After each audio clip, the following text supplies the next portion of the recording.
आजच्या कथेचे नाव अमावस्या आणि ती.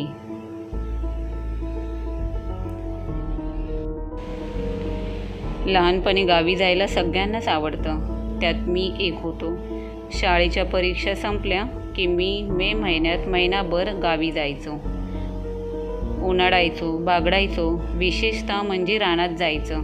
आंबे, जांभूळ इत्यादी फळे स्वतःच्या मेहनतीने काढून खायला खूप गंमत असायची. माझं खरसई हे गाव आहे, म्हसळा तालुक्यात छोटंसं गाव, जिथे खूप शांतता असते. आमच्या कोळीवाड्यात तर मे महिन्यात मुंबईकरांची जत्राच असते. असे असताना एके दिवशी मला जे काही जाणवलं ते फार वाईट होतं आणि विशेषतः भयंकर होतं. त्याच्यामुळे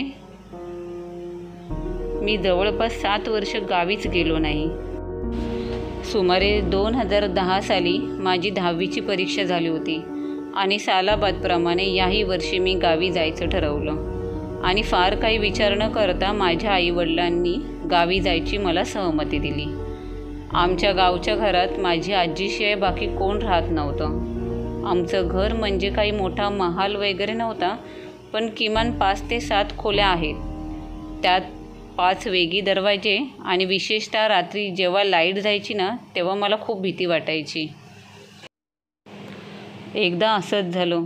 मला रात्री 12 ते 12:45च्या सुमारास बाथरूमला लागली. तर मी घरच्या आवारात जायचं ठरवलं आणि तसं गेलोसुद्धा.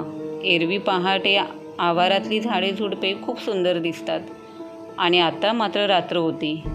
मला बाथरूम करताना फार भीती वाटत होती. वारा खूप सुटला होता.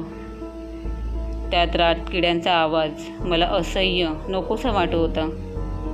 माझं लक्ष सारखं मागे जात होतं, जसं की त्या झाडांच्या मागे कोणीतरी आहे याचा भास मला होत होता. मी ज्यासाठी आलो होतो ते काम माझं झालं होतं. तर मी घरात शिरणार इतक्यात मला मागून कोणाचा तरी आवाज ऐकू आला. एवढ्या रात्री कोणी आवाज दिला असेल मला, पण तो आवाज एका स्त्रीचा होता. तर मी पटकन घराच्या पायऱ्या ओलांडून पुन्हा आवारात आलो. तर पाहतो तर काय, अंगावर सुंदर साडी नेसलेली, केसात गजरा माळलेला, सुगंधी अत्तर लावलेली स्त्री दिसली. तिचे ते नाजूक डोळे, सुडोल बांधा पाहून असं वाटत होतं की ती आत्ता तर रात्र आहे आणि इथे काय करते. तर मी विचारलं, अहो काकू, तुम्ही रात्रीच्या वेळी असं का फिरत आहात? वाट चुकलात की काय? आणि हा आमचा आवर आहे, या आवारात काय करताय? रस्ता चुकला असाल तर घरी या, माझी आजी आहे, सकाळी निघून जा. त्यावर ती स्त्री म्हणाली, अरे मी या गावातलीच आहे, मला मदत करशील का रे? मला माझ्या घरी जायचं आहे. तिथे वाटेत 2-3 कुत्रे आहेत, त्यांची मला भीती वाटते, चल ना. तर मी लगेच होकार दिला आणि तिच्यासोबत जायला लागलो. तिच्या बोलण्यानुसार तिचं घर माझ्या घरापासून 20 मिनिटावरच होतं आणि मीही जायला तयार झालो, कारण त्या बोलताना थोड्या भावूक वाटत होत्या. तर फायनली आम्ही दोघे आता गावच्या रस्त्यातून जात होतो. गावी घरे खूप ऐसपैस आहेत आणि कौलारू, त्यातल्या त्यात काळोखातून जायला तर खूप भीती वाटत होती. त्या काकूंनी माझा हात पकडला. मला तेवढा थोडा धीर आला आणि बोलत बोलत जात होतो. तेवढ्यात त्या काकींनी मला विचारलं, तू मुंबईचा पाहुणा आहेस का? काय करतोस? मग आई बाबा कधी येतात गावी? असे अनेक प्रश्न त्यांनी विचारले. आता माझी भीती गेली होती आणि रात्री रस्त्यातून जातो हे पण विसरून गेलो होतो. चालता चालता बोलण्याच्या नादी त्या स्त्रीने मला भलत्याच वाटेने घेऊन जात होती. मी वर्षातून एकदा गावी यायचो, म्हणून मलासुद्धा गावचे रस्ते पाठ नव्हते.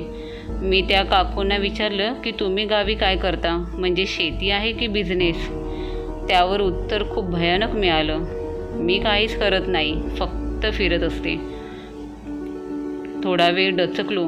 इतक्यात तीच म्हणाली की मी सुद्धा मुंबईला असते आणि मी मेमध्ये गावी येते. मग पुन्हा मुंबईला काय करते वगैरे बोलणं सुरू असताना मी आणि ती आम्ही दोघेही गावच्या बसस्टँडला पोचलो. माझी नजर समोरून येणाऱ्या एका व्यक्तीकडे गेली. हातात बॅग, टी शर्ट, जीन्स असा पेहराव होता. तो जसा जवळ आला तर कळलं की हा तर पक्या, माझ्या गावातला खास मित्र. तो नुकताच एसटीने गावी आला होता. त्याने मला पाहिलं आणि विचारलं, नरेंद्र, तू इथे एवढ्या रात्री काय करतोस? मी सांगितले की ह्या काकूंना त्यांच्या घरी सोडायला आलो आहे.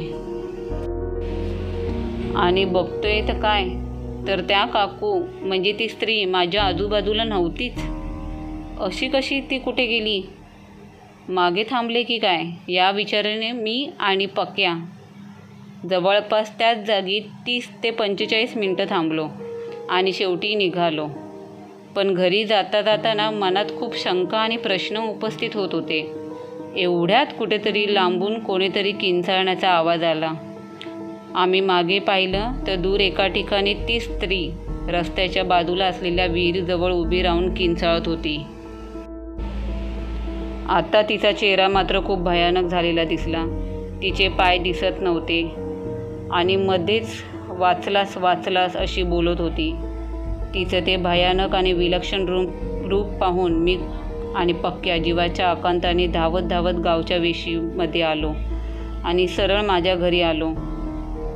माझी आजी आणि गावकरी मी कुठे रात्री गेलो या चिंतेत होते. मला पाहून गावकरी सुखावले. मी आजीला पाहताच तिला घट्ट मिठी मारली आणि रडायला लागलो. माझं असं रडणं पाहून तिला मात्र याला काहीतरी झाले म्हणून तिने पक्याला विचारले की काय झाले, असा का रडतोय हा, सांग मला. मग मी माझ्या बाबतीत घडलेला हा सगळा प्रकार सांगितला. सगळे गावकरी आणि माझी आजी घाबरली आणि म्हणाली, पोरा वाचलास रे, पुन्हा असं न सांगता जाऊ नकोस. मुंबईहून गावी ह्याचसाठी आलास का? आता गप्प झोप. आणि त्या रात्री मी लगेच झोपून गेलो. सकाळी पक्याच्या घरी गेलो. मग पक्याने मला सांगितलं की ती जी कोणी होती काल रात्री, ती स्त्री कार अपघाताने 5 वर्षापूर्वी मेली. ती अधूनमधून गावात दिसते असं गावकरी म्हणतात. काल तुझं नशीब बलवंतर म्हणून वाचलास. मी नसतो आलो तर तिने रस्ता चुकवून तुला मारलंच असतं. तिचं ते किंचाळणं अजूनही मला आठवलं की अंगावर काठा उभा राहतो. तर ही कथा तुम्हाला आवडली असेल तर व्हिडिओला लाईक करा, शेअर करा, सबस्क्राईब करा आणि बेल आयकॉनवरती क्लिक करा, म्हणजे पुढचे येणारे व्हिडिओजचे नोटिफिकेशन तुम्हाला सगळ्यात आधी भेटतील. थँक्यू.